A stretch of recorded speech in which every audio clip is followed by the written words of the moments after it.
In Hindi, there is a phrase called "Rassi jal gayi par bal nahi gaya." It is used to describe a person or an institution hooked to the glory of the past. The entity being referred to is oblivious of the fact that achievement underlying their pride is long gone. Despite that, they continue their haughty arrogance for quite a lot of time. Meritocratically speaking, it is a good trait to have, but only for a short period of time after the charm is gone. The entity can use the gained pride as a leverage to rebuild itself. But boy, if that backfires and the entity is not able to do so, it backfires in colossal proportions. The entity gets anxious, its decision making gets convoluted, and it loses the sense of practicality. In short, institutions hooked up to the past get collective schizophrenia. Most of the modern day Europe is nothing but a schizophrenic geography trying to navigate through the glory of the past and abyss of the present. It is now down to degrading other countries' achievements to present themselves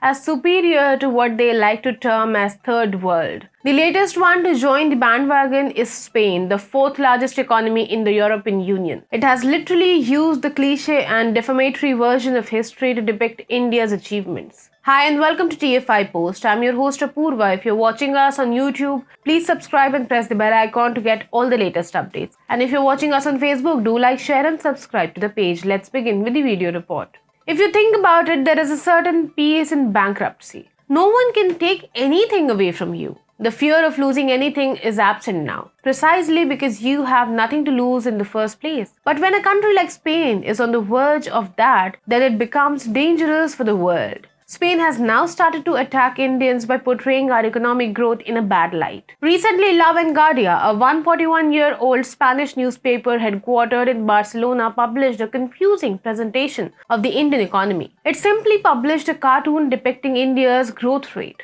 The graph shown in the picture is more than accurate from an analytical point of view. It is in fact futuristic and shows that the Indian economy will continue to rise in decades to come. From the final extrapolation of the graph, it is easy to conclude that the newspaper foresees infinite economic growth of India.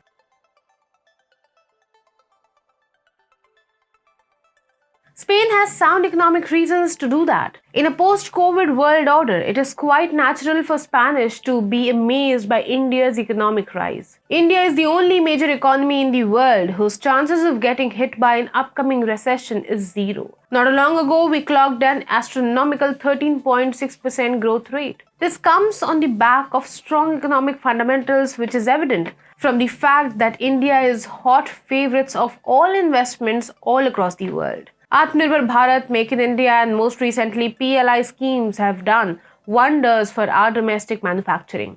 We are fastly replacing China in the mobile export markets. The numbers will only witness a spike in upcoming years, and according to IMF, India will be third largest economy in the world by 2027 and 28. On the other hand, the whole of the Eurozone is on a roller coaster ride with more downwards spiral than upwards.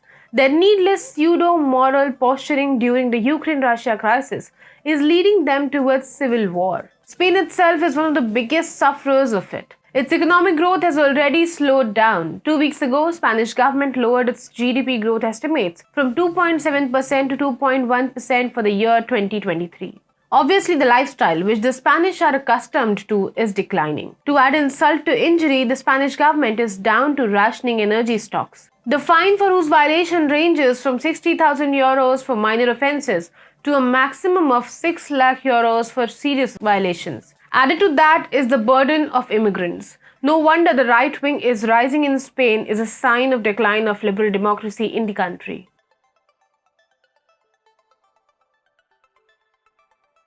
It is clear the newspaper's portrayal of the Indian economy has a sound reasoning in numbers, but the way they decided to do so casts a shadow of doubt about their intentions.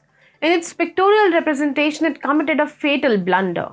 At the 0,0 coordinates of the graph, a person is sitting with a snake flute in his hand. The instrument is used by snake charmers to make snakes dance on their tunes. Two conclusions can be drawn from it. First, maybe the newspaper wanted to convey that Indian economy growth is hollow, the chances of which are low. The second and more realistic conclusion is that the Spain still considers India as a country of snake charmers.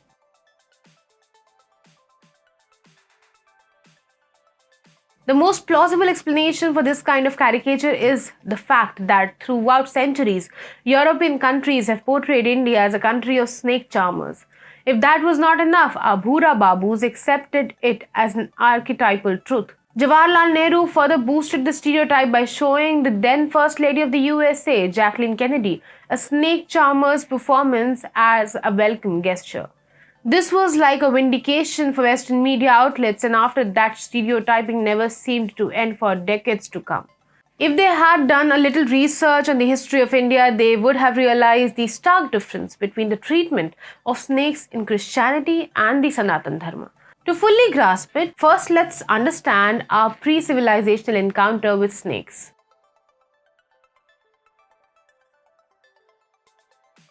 Snakes are reptiles and humans are mammals. Through the course of evolution, mammals and reptiles have been at war with each other.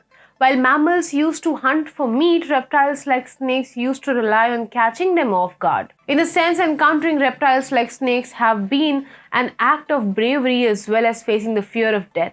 Scientific studies have shown that snakes trigger a response in our amygdala which is associated with anxiety. Okay, got it. Reasons to fear snakes is a part of our nervous system. But should it have continued even after we have developed a civilization? Definitely not. There is a remarkable difference between the way in which Indic culture has treated snakes and Western countries have treated it.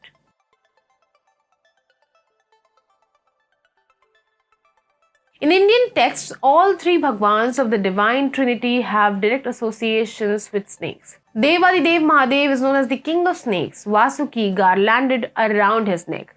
Lord Vishnu resides on Anant or Adishesh, the infinite divine snake with its endless coils floating in the waters of the cosmic ocean in Vaikuntha Lok.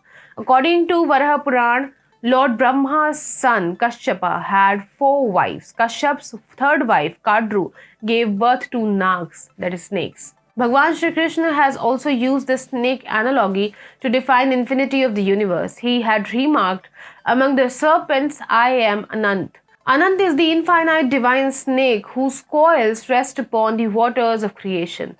Then there is Mansa Devi, who is known as the goddess of snakes and is worshipped mainly by Hindus in Bengal and other northeastern states of India. She is also known as Nagini, the female serpentine avatar, or Vishahara, the goddess who annihilates poison. Mansa Devi is believed to be the daughter of sage Kashyap and Kadru, the sister of the serpent king Shesh. In fact, we have a dedicated day for being thankful to the contributions of snakes. The day is called Nag Panchami. Apparently, there is no dearth of literature around worshipping snakes in Indic history.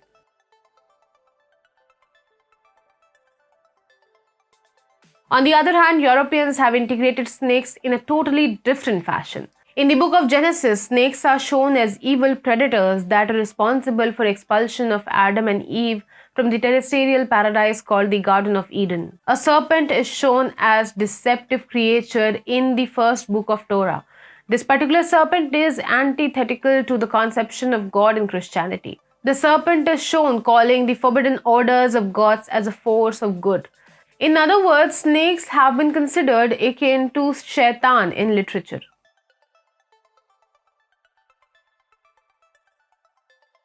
Now, every human has their own reasons to fear snakes. Even in our literature, Meghnad used snakes to wound Bhagwan Ram and Lakshman. This reason should have been enough for everyone to start hating the species. Every snake is dangerous when it sees us as danger. At the time, if we don't trouble them, they won't do the same to us. We gave them utmost respect and assimilated them in our civilizational journey by giving them form of a deity.